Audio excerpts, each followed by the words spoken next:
अस्सलाम वालेकुम नाज़रीन, आप देख रहे हैं बैठक गर्दी। मैं हूं आपका मेज़बान मोहम्मद अली ख़ान। नाज़रीन, आज मेरे स्टूडियो में मेरे साथ एक ऐसी मेहमान शख्सियत मौजूद है जो एक ऐसी फ़िल्म का किरदार है जिसे देखते हुए आपकी अक्ल इस्तीफ़ा देने पर मजबूर हो जाती है। आप ये फ़िल्म देखना तो शुरू कर लेते हैं, लेकिन फिर आप सोचते हैं कि ये फ़िल्म ख़त्म कब होगी। अक्सर पाकिस्तान के अंदर मैट्रिक का एग्ज़ाम देने के बाद रिज़ल्ट इस फिल्म के ख़त्म होने से पहले आ जाता है। मेरे साथ स्टूडियो में मौजूद हैं फिल्म धुरिंदर के जसकिरत सिंह या फिर हमज़ा अली मज़ारी। हमज़ा, आप दूसरे मुल्क से आए हैं, मैं आपको वेलकम करना चाहूँगा। हमजा अली मज़ारी इतना बेवकूफ़ नहीं कि हर किसी से हाथ मिला ले। हमज़ा, कैसी बातें कर रहे हैं यार, मैं आपको हैंडशेक कर रहा हूँ, मैं आपको खुशामदीद कह रहा हूँ। ऑल्दो के आप मेरे मुल्क के खिलाफ एजेंट के तौर पे आए हैं एक फिल्म में, मैं फिर भी आपसे हाथ मिलाने को तैयार हूँ। आप मेरे साथ हाथ क्यों नहीं मिला रहे? हमजा अली मज़ारी इसलिए हाथ नहीं मिला रहा क्योंकि इस टेप के अंदर खतरनाक जहर है। कौन सा खतरनाक जहर? Chromosome XY, Mercury, Mars, Jupiter, Shakalaka boom boom.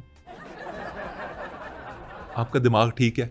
और अगर ये जहर वाला हाथ एक दफ़ा किसी की जिल्द पे टच हो जाए तो वो पल पर मरना शुरू कर देता है। उसको कमज़ोरी हो जाती है, चक्कर आते हैं, उल्टी लग जाती है, वो वीक महसूस करता है और उसे इस उम्र में सिर्फ करिश्मा कपूर अच्छी लगने लगती है, कुछ और मन को भाता ही नहीं। और फिर एक लम्हा ऐसा आता है कि वो शख्स मर जाता है। तो हमजा अली मज़ारी इतना बेवकूफ़ नहीं कि तुझसे हाथ मिला ले। हमज़ा, आपका दिमाग काम कर रहा है? मैंने अभी 5 रुपए की 2 खरीदी हैं यार, किस तरह की बातें कर रहे हैं आप? मैं एजेंट कोई या नहीं जो हाथ मिला लूं। ना मिलाएं, भाड़ में जाएं मेरी तरफ से। लेकिन मुझे एक बात बता दें इस इंटरव्यू के शुरू में ही, वो जो कराची के अंदर एक क्लब था जिसके अंदर आपको आपकी बेगम मिली थी पहली दफ़ा पार्ट 1 में, वो है किधर यार? हम सब जानना चाहते हैं। वो नाइट क्लब मुंबई में। मुंबई में? मुंबई में और किधर? कान बंद है तेरे? एक बात समझ नहीं आती तुझे? जसकिरत सिंह तुझे बता रहे कि वो क्लब मुंबई में था। वो क्लब आपको कराची में दिखाने की जरूरत क्यों पेश आई? उस क्लब की प्यारी प्यारी लड़कियों के चक्कर में जो तू मुझसे सवाल कर रहा है ना, वो डायरेक्टर प्रोड्यूसर ने खुद अपने घर से डाली थी। 3-4 को तो मैं रिजेक्ट कर चुका था कि यार नहीं, मुझे पसंद नहीं आई। लो कर लो बात। आधे बैठक गर्दी देखने वालों का इंटरेस्ट तो यहीं खत्म हो गया। ओ भाई, नहीं है वो पाकिस्तान में क्लब, इन्होंने दिखाया था, पता नहीं क्या चर्च पी के बनाई थी वो फिल्म। अगर तेरे बैठक गर्दी देखने वालों का इंटरेस्ट खत्म हो गया तो मैं ये इंटरेस्ट बढ़ा सकता हूँ। कैसे? 30% सूद लेकर। 30% सूद क्यों लेंगे आप? अबे चरिए, सूद को अंग्रेजी में इंटरेस्ट कहते हैं। क्या होश बनेगा तू? यार ये वो क्लब वाली बात के बाद मेरा तो दिल ही नहीं कर रहा आपसे बात करने को, लेकिन आपको बुलाया है तो आपसे बात कर ही लेता हूँ। मुझे ये बताएं, ये क्या सोच के फिल्म साइन कर ली? ना कोई स्क्रिप्ट, ना कोई स्टोरी, धक्के से ही आप लोगों ने एक एक्शन फिल्म बना के पाकिस्तान के खिलाफ ऐसे जहर उगलना शुरू कर दिया। क्यों की ये फिल्म? पढ़ा नहीं था स्क्रिप्ट आपने? जसकिरत सिंह कोड नेम हमजा अली मज़ारी इतना कच्चा नहीं कि बगैर स्क्रिप्ट पढ़े फिल्म साइन करते। मतलब आपने स्क्रिप्ट पढ़ा था तो उसमें क्या ऐसा पाया कि जो फिल्म साइन कर दी आपने? मैंने पहले पूरी फिल्म को पढ़ा, रिसर्च की, एक एक चीज देखी, क्या सच है क्या झूठ है, उसके बाद फिल्म साइन की। तो इस फिल्म में सच क्या था? सब झूठ था। सब झूठ था तो आपने साइन कर ली फिल्म, क्यों? हमजा अली मज़ारी को पैसे अच्छे मिल रहे थे। हमजा अली मज़ारी को पैसे अच्छे मिल रहे थे? और वैसे भी मेरी गाड़ी की 3 इंस्टॉलमेंट रहती थी। गाड़ी की इंस्टॉलमेंट्स रहती थी, इसलिए ये बेहुदा फिल्म आपने साइन की। और इस फिल्म में फिल्में भी बहुत हैं। इस फिल्म में फिल्में बहुत हैं, इससे क्या मुराद है? यानी इसके पार्ट्स बहुत हैं? पार्ट तो इस फिल्म में हर एक का था। यक्की का पार्ट। यार क्या बातें कर रहे हैं, सही बताएं ना। क्या इस फिल्म में आपने कहा फिल्में बहुत थी, उसका क्या मतलब था? सबसे बड़ी फिल्म तो इस फिल्म का प्रोड्यूसर था, फिर उसके बाद डायरेक्टर था। हर बंदा अपनी जात में बहुत बड़ी फिल्म था। और ऊपर से बीजेपी ने कहा कि इस फिल्म को हमारी इलेक्शन कैंपेन बना दो। अच्छा अच्छा अच्छा, आपके कहने का मतलब ये है कि बीजेपी इस फिल्म को चैनल कर रही थी लोगों तक, ताकि वो अपना एजेंडा लोगों तक पहुंचा सके कि पाकिस्तान इंडिया का दुश्मन है, उसे नुकसान पहुंचाना चाहता है, और बीजेपी या मोदी साहब जो हैं वही सबसे बड़े सेवर हैं। लेकिन एक बात मुझे बड़ी तंग कर रही है, और वो ये है कि आप हिलजुल क्यों नहीं रहे? आप किस किस्म के एजेंट हैं? आप बिल्कुल स्टिफ होके बैठे हुए हैं। हमजा अली मज़ारी तुझे ये नहीं बता सकता। क्यों नहीं बता सकता, और गुस्से में क्यों आ रहे हैं? तूने वो सीन देखा होगा जब लास्ट में मुझे पुलिस वाले पकड़ लेते। हाँ, वो आपको एसपी उमर पकड़ लेता है। उसने मेरे कहा का शतद्दुद नहीं किया, तुझे नहीं पता? क्या नहीं किया? शतद्दुद। तशद्दुद होता है, और वो तो फिल्म थी, फिल्म के अंदर कैसे तशद्दुद हो सकता है? रियल में हो गया। फिल्म में रियल में कैसे तशद्दुद हो सकता है? वो आईएसआई का एजेंट था। आईएसआई का एजेंट आपकी फिल्म के अंदर?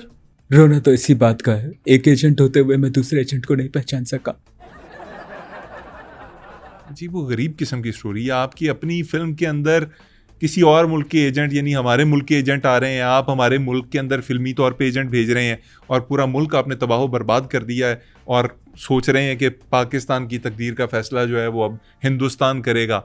तो वो हमारे पाकिस्तानी एजेंट ने जो आपको फेंटी लगाई है, उसके बाद तकलीफ तो आपको खासी हुई होगी। घायल हूं, इसीलिए घातक हूं। घायल तो आपके बहुत से फौजी हैं जिन्हें हमने मई में फेंटी लगाई थी, वो सारे घातक हो गए हैं। सबसे ज्यादा घायल तो मोदी जी हो गए। कैसे घायल हो गए मोदी जी? उन्हें तो कोई गोला गोला लगा ही नहीं। मैंने अपनी आंखों से खुद देखा, जब मोदी जी भाषण देने उठे तो उनकी कुर्सी लाल थी। अरे वो खून से लाल नहीं हुई होगी भाई, वो तो वैसे जो वीआईपीज होते हैं उनके लिए लाल कुर्सी रखी जाती है। लाल कुर्सी और लाल रंग में बहुत फर्क होता है अली खान। मुझे लगता है मोदी जी को बवासीर हो गई है। अरे यार, आप इतने श्योर कैसे हैं कि वो खून ही था? मैं आपको कह रहा हूं कि वीआईपीज के लिए लाल गद्दी वाली कुर्सी रखी जाती है, इंडिया के अंदर तो बहुत ज्यादा रखी जाती है, तो वो गद्दी होगी, खून नहीं होगा। जसकिरत से ज्यादा खून का जायका कोई और नहीं समझता। मैंने खुद जाके चेक किया था, और मैं ये भी बता सकता हूं कि खून किस जगह का था। आप लोगों का अपना मुल्की मैटर है, मैं तो इसके अंदर ज्यादा घुसूंगा नहीं। हमजा अली मजारी कोई मजाक नहीं है। क्या है हमजा अली मजारी? धुरंधर फिल्म का एक कामयाब एजेंट है। अरे फिल्म के एजेंट और रियल एजेंट में बड़ा फर्क होता है।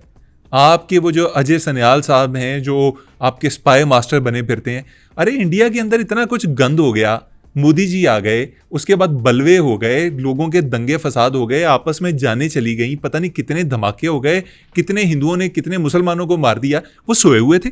असल एजेंट होते तो वो जाग रहे होते, उन्हें पता होता कि क्या करना है। सारा इल्ज़ाम आप उठा के फिल्म के अंदर पाकिस्तान के ऊपर डाल देते हैं, और खुद हाथ झाड़ के पीछे बैठ जाते हैं कि देखें जी, हम तो ओरिजिनल स्पाई मास्टर्स हैं, हम तो कमाल के लोग हैं, सारा गंद पाकिस्तान कर रहा है। अली खान जी, तुझे पता है धुरंधर 3 आ रही है? नहीं, मुझे नहीं पता था। क्या तुझे ये पता है कि उसमें इंडिया में पाकिस्तान का एजेंट कौन होगा? नहीं, मुझे नहीं पता। नरेंद्र दामोदास मोदी। अरे ये कैसी बातें कर रहे हैं? मोदी जी पाकिस्तान के एजेंट कैसे होने लगे? ये स्क्रिप्ट आप शो कैसे करेंगे, फिल्म कैसे बनाएंगे? मैंने हमारे स्क्रिप्ट राइटर को ये कहते सुना था कि इतना नुकसान तो पाकिस्तान ने इंडिया को नहीं पहुंचाया जितना नरेंद्र मोदी ने पहुंचाया। यार, मतलब आपकी फिल्म का तीसरा पार्ट भी बर्दाश्त करना पड़ेगा? बर्दाश्त तो करना पड़ेगा। जसकिरत, बर्दाश्त करना पड़ता है। इतनी लंबी फिल्म बना दी, फिल्म के 2 हिस्से कर दिए, फिर भी 4-4 घंटे के वो हिस्से हैं। मैं रिसर्च पर्पस के लिए आपकी फिल्म देखता हूँ, लेकिन दिमाग जो है ना, शल हो जाता है मेरा। अली मोहम्मद खान जी, फिल्म 7 घंटे की नहीं है। फिर कितने घंटे की है? 300 घंटे। 300 घंटे? जिसमें से 7 घंटे निकाले हैं। बाकी फिल्म का तो तुम लोगों को पता ही नहीं क्या हुआ क्या है। जसकिरत, 7 घंटे की फिल्म के अंदर आपने इतना कुछ कर दिया, इतनी तबाही मचा दी, हमारे इतने लोग मार दिए, आपने लाशों की लाइनें लगा दी, और अभी आप कह रहे हैं कि आपने कुछ किया ही नहीं 7 घंटे की फिल्म के अंदर। 300 घंटे की फिल्म और है। हाँ, अभी तो मेरे बहुत सारे मिशन निकाल दिए। कौन से मिशन? और कौन से मिशन थे आपके? उसमें मैंने क्या क्या किया तुझे बताऊं? जी जी, बताएं। वो आंटी तो तुझे याद होगी जो बोलती है ये गवर्नमेंट बिक गई है। बिल्कुल याद है, बिल्कुल याद। मैं उसकी चुम्मी लेके भाग गया था। और आंटी की पप्पी लेके भाग गया आप? यही नहीं, मीना बाजार में मैं चादर ओढ़ के शॉपिंग करने निकल गया था। न सिर्फ शॉपिंग करके आया, बल्कि कामयाबी से दुकानदार से पैसे भी कम करवाए। वहां से क्या खरीदा? ये अंगूठियां खरीदी और एक ब्रेसलेट, और ये चांदी की चेन 20,000 रुपए की ली उससे। 50,000 बोल रहा था। ये किस किस्म के मिशंस करते रहे हैं आप? और क्या क्या किया? कराची में बहुत इंपॉर्टेंट लोगों के घरों में गलत डेट पे हैप्पी बर्थडे केक भिजवाए। तो इसमें उनका क्या नुकसान? मेरा हुआ। यार, ये कैसा मिशन है? एजेंट हूं ना, करना पड़ा मुझे। हमजा अली मजारी को करना पड़ा। और क्या किया? एक बाबा जी छोटा पेशाब कर रहे थे। मैंने कहा बाबा जी बड़ा भी कर लो। कहता है नहीं आया। मैंने कहा मर्जी है। आप जो रॉ के एजेंट्स हैं वो इसी किस्म के मिशंस करते हैं? इससे भी ज्यादा खतरनाक। इससे ज्यादा क्या खतरनाक हो सकता? मेरी ट्रेनिंग बहुत खतरनाक हुई। आपकी ट्रेनिंग कहाँ पे हुई? इंडिया में? अजय सान्याल साहब के घर पे। अजय सन्याल जो असल में अजीत दोवल हैं, इंडिया के स्पाई मास्टर जो हैं, हाँ, उनके घर पे आपकी ट्रेनिंग हुई? हाँ, वो मैंने फिल्म के एंड में एक सीन देखा था जिसके अंदर आप पानी के अंदर गोता लगाते हैं सारे एजेंट्स और आप आखिर में बच जाते हैं और आप नीचे बैठ के वो ट्रेनिंग कर रहे होते हैं। आप नहीं, क्या कर रहे होते हैं? मैं पॉटी ट्रेनिंग कर रहा होता हूँ। पॉटी ट्रेनिंग स्विमिंग पूल के अंदर? अजय सान्याल साहब को तो बहुत पसंद है। वो कहते हैं ये मंजर देखता हूँ मेरी शुगर ठीक हो जाती है। बल्कि मेरी ट्रेनिंग के बाद आधा आधा घंटा वो स्विमिंग भी करते हैं। कैसी बातें कर रहे हैं? मुझे तो सोच के ही घिन आ रही है। इतनी गंदी हरकत आप स्विमिंग पूल के अंदर करते थे? इंडिया में और कोई जगह नहीं होती। अच्छा, मुझे एक बात बताएं। तो पूछ। अच्छा, आपकी जो पहली फिल्म थी धुरंधर 1, उसके अंदर जो सारी लाइमलाइट थी वो रहमान बलोच साहब ने चोरी कर ली आपसे। मतलब आपके ऊपर कैमरा उन्होंने आने ही नहीं दिया। सारा कैरेक्टर जो एम्फसाइज किया गया वो उनका किया गया। उनका वो गाना था जिसमें वो बलोचों के पास जाते हैं, गाड़ी से निकलते हैं, डांस करते हैं। अरबी गाने के ऊपर बलोचों का आपने शूट कर लिया। इस दफ़ा हमने सोचा कि शायद आपको कोई अकल आ जाए, कोई मत आ जाए। इस दफ़ा जब आप शेर बलोच बने तो आप गाड़ी से निकले और एक और अरबी गाने के ऊपर आप लोगों ने डांस कर लिया। भाई, आपको किसने बोल दिया है, ये किसने बताया है आपके रिसर्चर्स को कि बलोचिस्तान के अंदर अरबी गाने चलते हैं, बलोची नहीं? खालिद दीदी को एडवांस पेमेंट चली गई थी इसलिए। ये जो जिन्होंने वो दीदी गाना गाया है उनको गलती से पेमेंट कर दी थी? जी हाँ। इसलिए उनका गाना डालना पड़ा? यस। अच्छा, ये बताएं, आपने बलोच का किरदार किया, एक बलोच बने आप। बलोची बोली क्यों नहीं आपने पूरी फिल्म के अंदर? आप उर्दू में ही बोलते रहे हैं। ये पूरी फिल्म एक प्रोपेगेंडा फिल्म थी, मानते हो? बिल्कुल मानता हूं। तो फिर हमजा अली मजारी को बलोची आती है, ये भी मानो। यार, आपका दिमाग काम कर रहा है? एक सिख अचानक से बलोची बोलना कैसे सीख सकता है?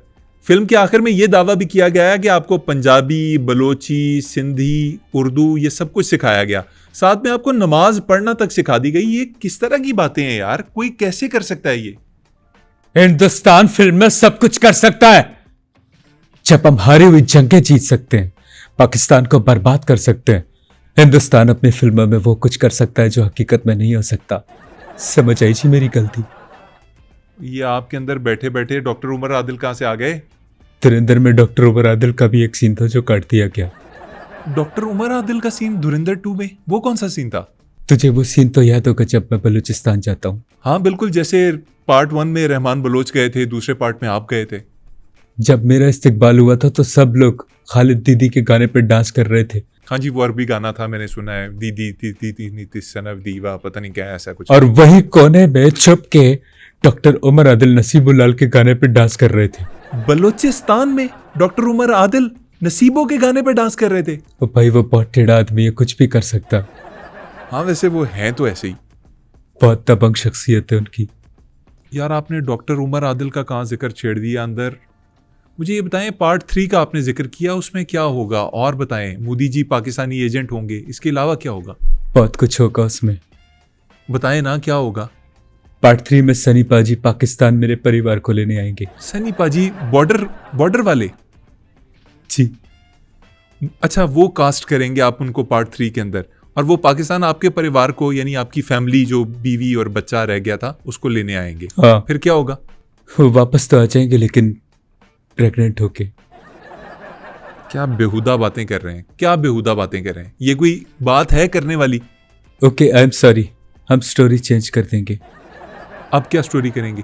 सनी पाजी बगैर प्रेग्नेंट हुए वापस आ जाएंगे। अब ठीक है? मतलब बेहुदगी से बाज नहीं आएंगे आप?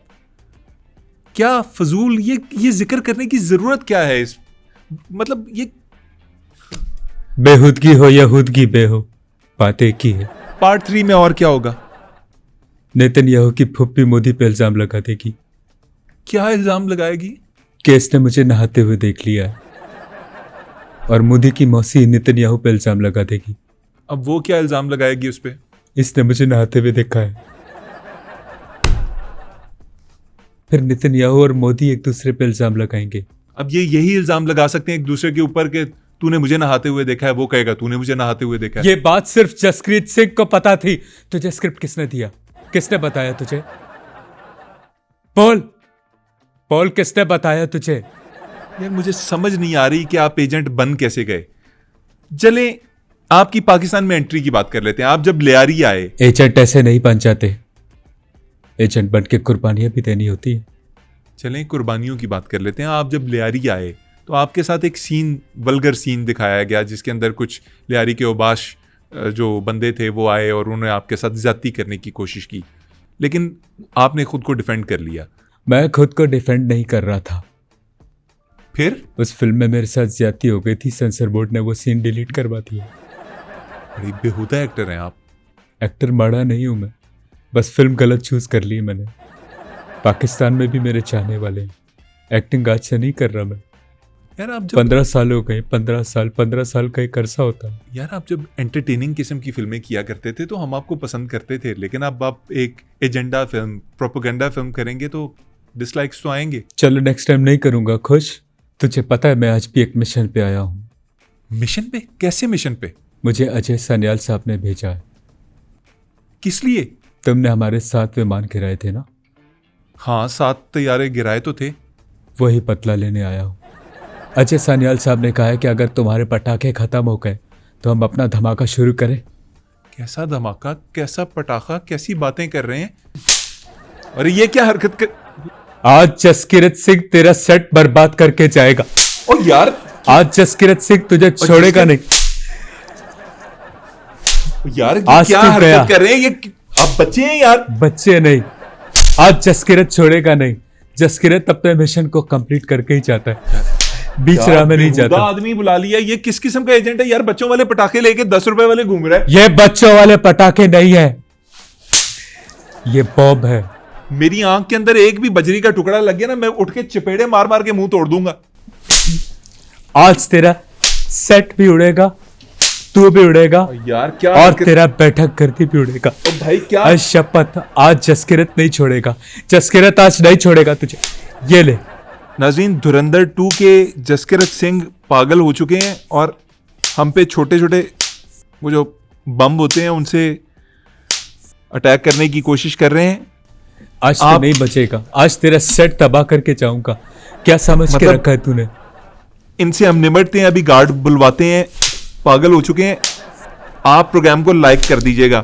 अगर अपनी जान बख्शी चाहता है तो मेरे एक सवाल का जवाब दे। सही जवाब दे दिया तो तेरी जान बख्श दूंगा। आप पूछें पूछें, सवाल पूछें आप। दुनिया में सबसे महंगा पेटिस कहाँ मिलता है? क्या कहाँ से मिलता है? चिकन पेटिस सबसे महंगा पेटिस? कहाँ मिलता है? दुनिया का सबसे महंगा वो अपनी बर्थ प्लेस पे, मतलब इटली में या फ्रांस में मिलता होगा। जवाब गलत। अमेरिका में? नो। स्विट्जरलैंड। स्विट्जरलैंड बहुत महंगा मुल्क है। जसकीरत को गलत जवाब सुनने की आदत नहीं है। और जसकीरत सिंह जी, आप बता दें अगर मेरा जवाब गलत है। आप बता दें दुनिया का सबसे महंगा पैटिस, चिकन पैटिस सॉरी, कहां से मिलता है? आप बता दें। मोटरवे पे भेड़ इंटरचेंज 380 रुपए का। बहुत जुल्म है, नाइंसाफी। गलत जवाब दिया, मौत के लिए तैयार हो। नहीं नहीं नहीं नहीं, गोली ना चलाइए। तुझे तेरी मौत से कोई नहीं बचा सकता। प्लीज गोली ना चलाइए। जसकीरत जिस पर गोली चलाना चाहे चला देता है। प्लीज। 1 2 3। या मुंह से आवाजें क्यों निकाल रहे हैं और ये गन क्यों नहीं चल रही? क्योंकि मेरी गोलियां खत्म हो गई। गोलियां खत्म हो गई? आप पागल तो नहीं? आपने इतनी गोलियां तो लगाई हुई हैं ये अपने इसके बेल्ट के अंदर। ये सारी नकली है। बट साहब सुबह बारी स्टूडियो से 150 रुपए की ये लेकर आए। अबे यार, किस एजेंट के साथ मुझे बिठा दिया? मैं नहीं कर रहा शो।